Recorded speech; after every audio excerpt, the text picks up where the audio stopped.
Hello and welcome. Challenging the global dominance of international corporations such as DHL and Fedex, this Arab entrepreneur created a brand that became a household name in the Middle East and beyond, and was the first Arab company listed on NASDAQ. This week on One, meet leading Jordanian businessman and founder of Aramex, Fadi Ghandour.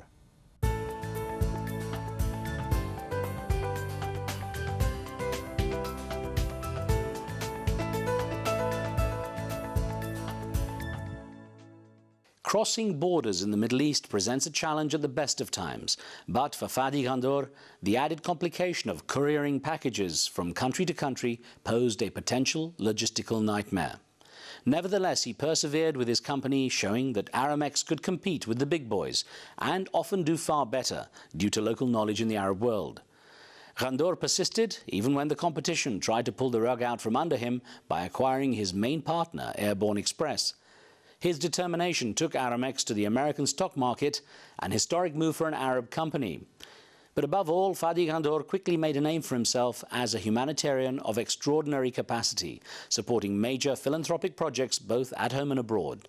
He's become one of the region's most respected businessmen, and his philosophy of creating a caring corporate culture has paid off, judging by the growth and reach of Aramex. Fadi, it's good to talk with you. Nice to be here. You know, you're described as a rare new economy entrepreneur. What does that mean to you, the way you see yourself? I don't see myself as a rare entrepreneur in a new economy. I think I'm an entrepreneur. I am engaged in continuous entrepreneurship within the organization that I have built. I think the issue of new economy is the economy of knowledge in the world that is globalized. I think entrepreneurship in the region that I live in is relatively new. It's catching on. So maybe that's why they use the word rare, but I think I'm just an entrepreneur like all other entrepreneurs wherever you meet them. Aramex was a very ambitious project when you started it. How did that come about? Well, the idea originally was the region back in 1982 had only postal authorities delivering packages, and very slow at that. And the global companies, specifically out of the US, people like FedEx, UPS, and Airborne Express at that time were still domestic companies in the US, and they didn't even think international. So we thought we would create a regional company that delivers packages for these people, and we had to go and convince them, you know, we have an independent network, come to us, we won't compete with you in your markets, and we will be able to give you a network in the Middle East. And it caught on. I mean, it's a simple formula. We needed to open an office in every single city in the Arab world. It took a while, but we made it based on that fact. And within about 15 years, you got yourself listed onto NASDAQ, the first Arab company that was listed onto NASDAQ as well.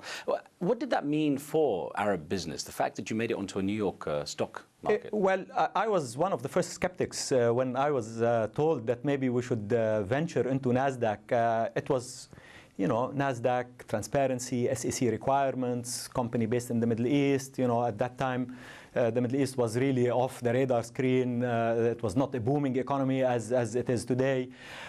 So what it meant is that, first, it can be done.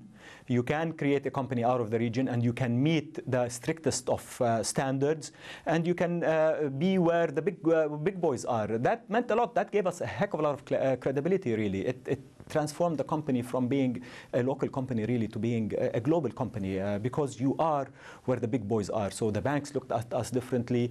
Our clients looked at us differently. Even the people that worked in the company looked at us differently. We were a magnet also for talent, because people, when they see that you are a company that's trading on NASDAQ, and that was during the dot-com boom in the US. So it's a sexy story. It's a nice story. It gets you talent. And a lot of the people that came into the company early on during that time are still with us because of the exciting story that we had being on NASDAQ. Now, you were also the first to delist. So was that? We were the first to delist, and we delisting, I call it coming back home, really, because historically, as good as NASDAQ was for us, and we did very well on NASDAQ, we met all the criteria that we needed to meet, but this is our home, really. This is where the brand is strong. NASDAQ, we were a small fish in a very, very big sea, if you want. But in the Arab world, we have a big brand. We're very well recognized. The clients who are a lot of them are our shareholders, are as a natural home for us. So we came back. Yes, we came back to where we thought our value is much more appreciated. Well, let's look at that time when you first started to take steps. And I mean, literally, you know, your childhood. I think your father, Ali, was head of Royal Jordanian Airlines. He launched it upon the orders of King Hussein, God bless his soul. Yeah, and you then actually were able to tie up with Royal Jordanian when you first started doing your couriering and deliveries.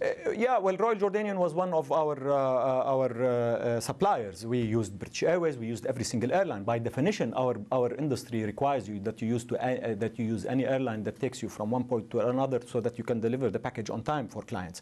But yes, having launched out of Jordan, Royal Jordanian had the most extensive network. But very quickly we had to move out and go to Dubai and establish a hub in Dubai. And when you're in Dubai, you're connected to the rest of the world. We initially actually started our hub in Bahrain because Bahrain was the natural hub at that time in there. So yeah, I mean, we have to do that. We have to be connected to all suppliers. Now, how did your father regard your entrepreneurship, you setting up this company? My father was always away, so I observed him from afar. I took his advice always. He's always a mentor. He still is a mentor. He's an entrepreneur himself. He was and continues to be a very active person and a builder. So he was my example. I mean, he's the most incredible builder that I think affected my life. And he regarded it, I think he observed from afar. He made sure that I was alive and kicking, but I was left alone. You know, entrepreneurs need to be left alone, need to make their mistakes, and God, did we make our mistakes. But that's, Aramex is a result of so many mistakes, so many failures,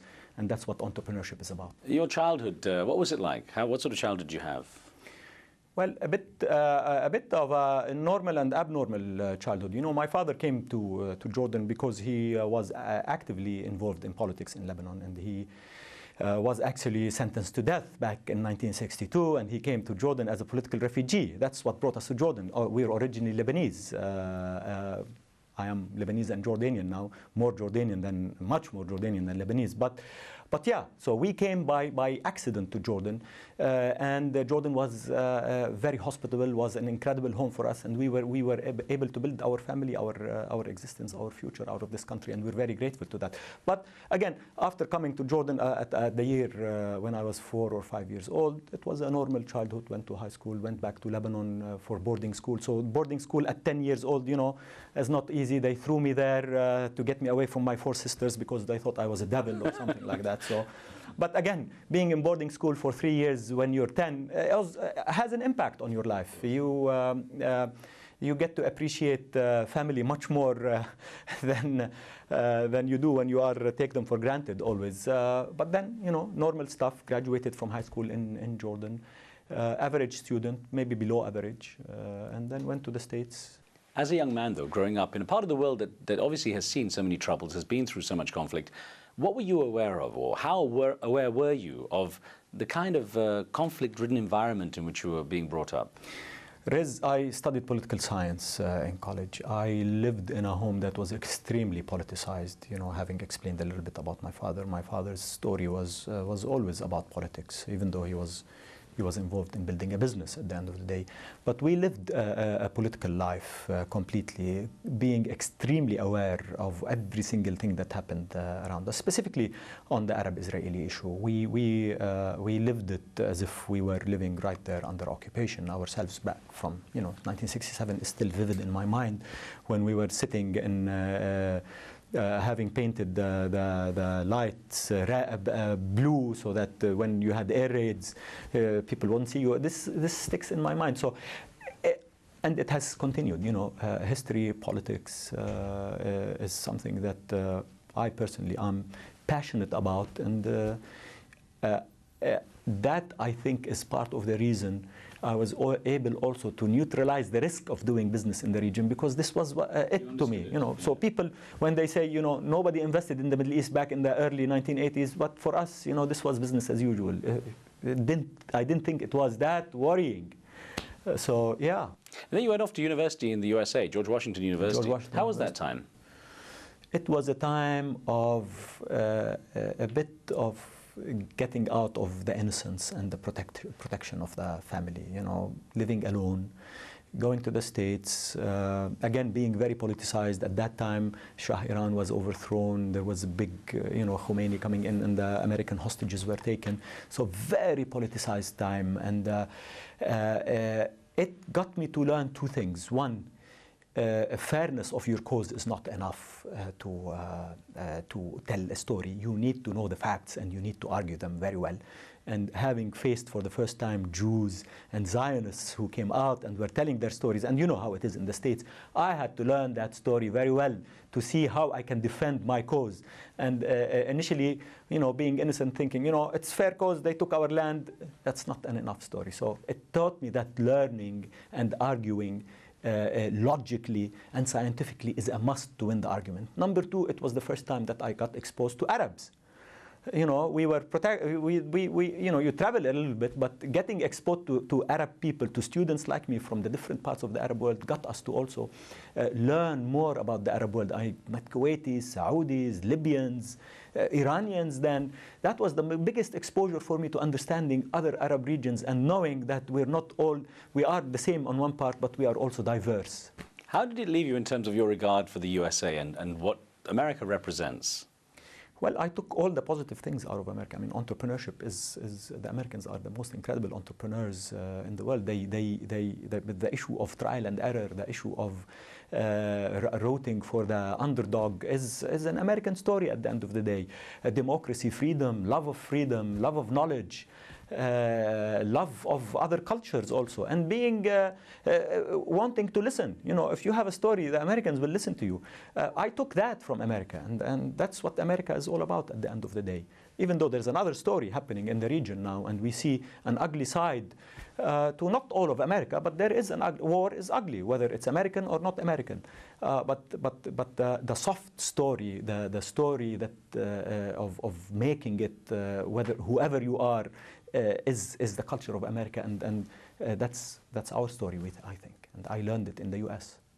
Fadi, more questions for you in a moment. Don't go away. We'll be back with more one-on-one very shortly.